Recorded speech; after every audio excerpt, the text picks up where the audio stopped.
Hi, welcome to the latest edition of the Alan Rosenberg Show. Today I'm going to be doing episode 3 of the greatest album runs in the history of rock and roll. Episode 1 was The Who, episode 2 was Pink Floyd. This is episode 3, and I'm going to be focusing on the band Yes, um, circa around the years 1971 through around 77.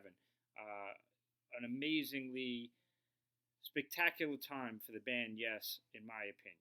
So, Yes started around 1969. Their first album was simply titled Yes.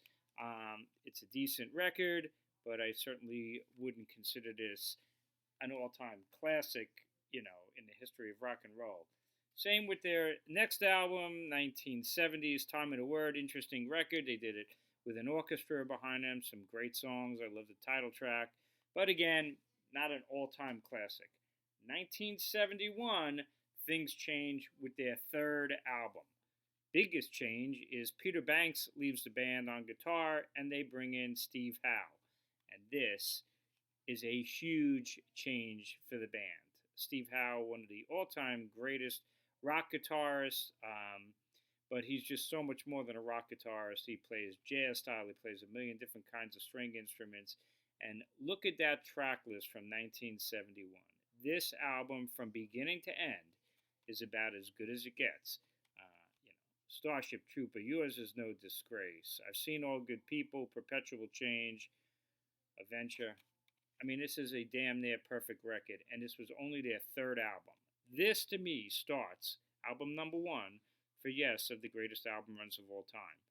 1971, quite a year for Yes, because in the same year, in the recording of this album, they get rid of their keyboard player, Tony Kaye, because he just wants to stick with like a Hammond organ and some piano, and they want to expand their sound. They had expanded it with the Yes album with Steve Howe on guitar.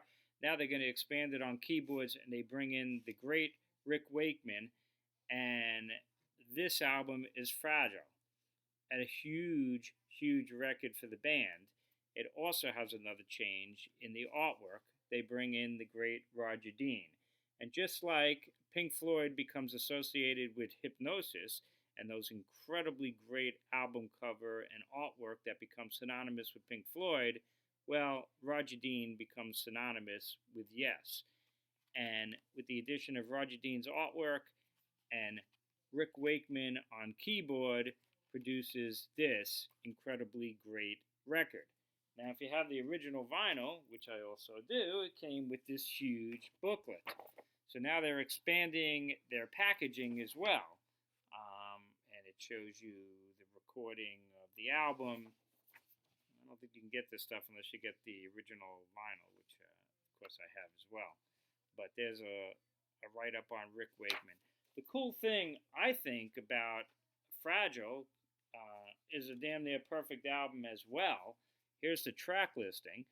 I mean, it starts off with Roundabout, which opens up with that keyboard intro with the then into the acoustic guitar strum.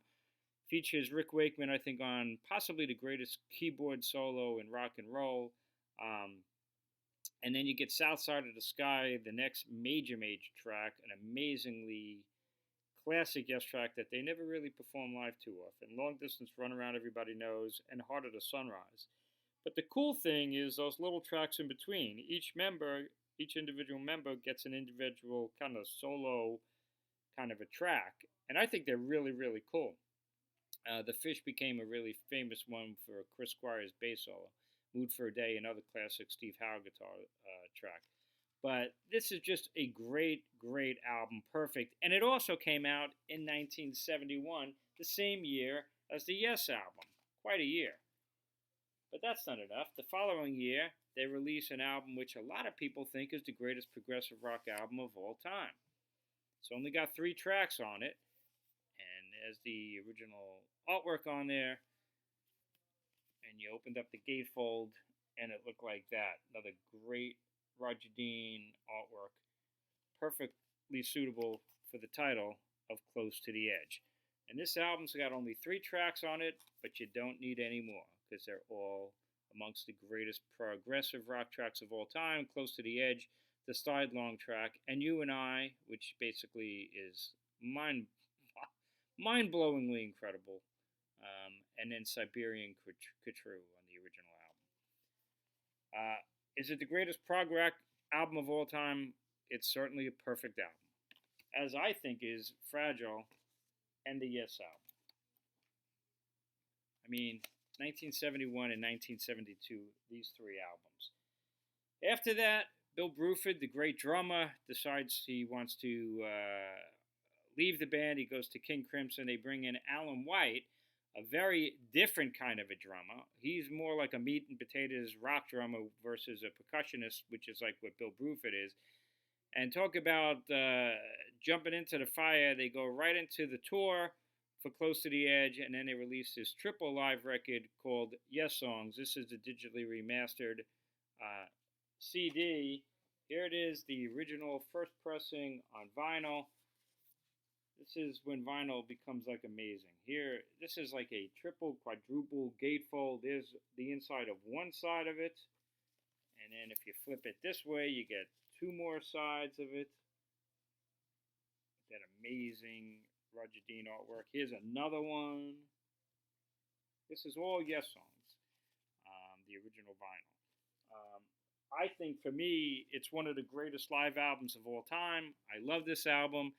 Yeah, it's from 1973, and it's a little bit muddy and not overly produced. It's kind of warts and all, but it's a great.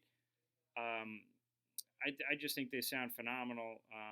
If you later on got the Progeny box set, which is further recordings from that tour, you could hear it's just yes, warts and all. But they just sound amazing. This album also came with a booklet in the original vinyl. So, it shows you live pictures of the band. I just think it's amazing. I think the performances, it's kind of like a best of those three albums we just talked about. There's nothing from the first two albums. And you also get excerpts from The Six Wives of Henry VIII, which is great, from Rick Wakeman.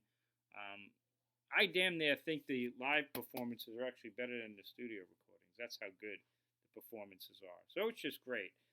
For me, there's your really true golden Yes right there. The Yes album, Fragile, Close to the Edge, and Yessongs. 4 albums in a row that are just untouchable.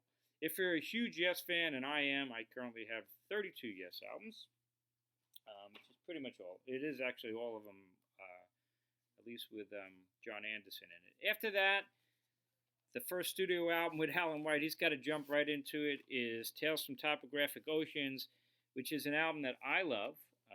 Another great artwork. You'd see it better on the vinyl. Roger Dean did a great job on this. Another double album with 4 songs on it, and each song is a side length. It's the kind of album you gotta kind of be in the mood for. Rick Wakeman obviously has gone on record of saying it's not one of his favorites. He just thinks they just milked it too much and it needs a lot of editing. I think he's got a point. But I will say that, within each one of these songs are great melodies and great songs. That last one, Ritual, Nous sommes du Soleil, is magnificent. Revealing Science of God's got some beautiful stuff in it. They all do. It could use a little tightening, but when you're in the mood and you sit on the couch like I'm sitting on the couch and you throw this album on, it's phenomenal. Would it be an all-time classic like those other ones? Well, if you're a Yes fan, it is. But if you're not a Yes fan, probably not. Same goes with Relaya. This album only got 3 songs on it as well. But to me, it's not anywhere in the same league as Close to the Edge. Gates of Delirium, it's a dissonant album. It's not full of those beautiful Yes melodies. But buried in the middle of Gates of Delirium is a thing called Soon, which is, you'll find it on the compilation Yes albums. And that's a beautiful piece of music. But I've never been like a huge fan of Relaya. Rick Wakeman had left the band. They brought Patrick McGrath in. And like I said, it's a dissonant kind of a listen.